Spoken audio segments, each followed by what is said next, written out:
তো hello guys, কেমন আছো তোমরা সবাই? আশা করছি খুব ভালো আছো। তো আমিও খুব ভালো আছি। ফের আজকে একটা নতুন রেসিপি নিয়ে চলে এলাম। তো বন্ধুরা, আপনারা দেখে নিয়েছেন আপনাদের কী রান্না হচ্ছে। তো বন্ধুরা, আমাদের রান্না হচ্ছে চিকেন কষা। প্রথমে আপনারা মশলাও দেখে নিন। আমি তো মশলার নাম জানি না, তাই আপনারা একটু মশলাটা দেখে নিন। সেগুলো দেখে নিয়ে আপনারা করতে পারেন। আমি একটা মশলার নাম জানি না, শুধু টমেটো, পেঁয়াজ, কাঁচা লঙ্কা এইসব জানি আমি। তারপরে বন্ধুরা, এই সবকে আমরা ভালো করে পেস্ট করে নেব।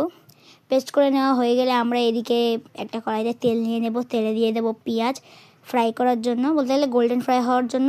তারপরে বন্ধুরা, যখন আমাদের পেঁয়াজগুলো গোল্ডেন ফ্রাই হয়ে যাবে, তারপরে এদিকে আমাদের ভাত হচ্ছে। তারপরে বন্ধুরা, আমরা একটা কড়াইতে চিকেন নিয়ে নেব। চিকেনের ওপর থেকে আদা রসুন বেরেস্তাটা দেওয়ার পরে আমরা ওপর থেকে সাদা তেল দিয়ে দেবো, কিছু গুঁড়ো মশলা দিয়ে দেবো।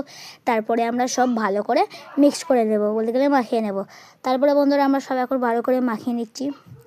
মাখিয়ে নেওয়া হয়ে গেলে বন্ধুরা দেখুন, খুব সুন্দরভাবে মাখানো হয়ে গেছে। আমার মা সব জায়গায় ভালো করে আঙুল দিয়ে দিয়ে ভালো করে মাখিয়ে নিচ্ছে। সব এক একটা অংশ যেন সব জিনিসগুলো মানে মশলাগুলো ঢুকে যায়। তারপরে বন্ধুরা, আমরা দুটো তেজপাতা দিয়ে উপর থেকে ঢাকা দিয়ে রেখে দেব। তারপরে এবার আমাদের তরকারিটা ফুটছে। এইবারে আমরা ভালো করে একটু নাড়িয়ে চাড়িয়ে নেব। নাড়িয়ে চাড়িয়ে নিয়ে আমরা আবার ঢাকা দিয়ে রেখে দেব।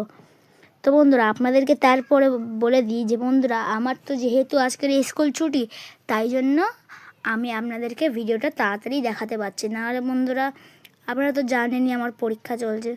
তারপরে বন্ধুরা, আপনাদেরকে বলেই দিই, আমার পরীক্ষাটা তো শেষ হয়ে এসেছে, শুধু সোমবারটাই বাকি আছে। সোমবারে পরীক্ষা হলেই আমার পরীক্ষা শেষ হয়ে যাবে।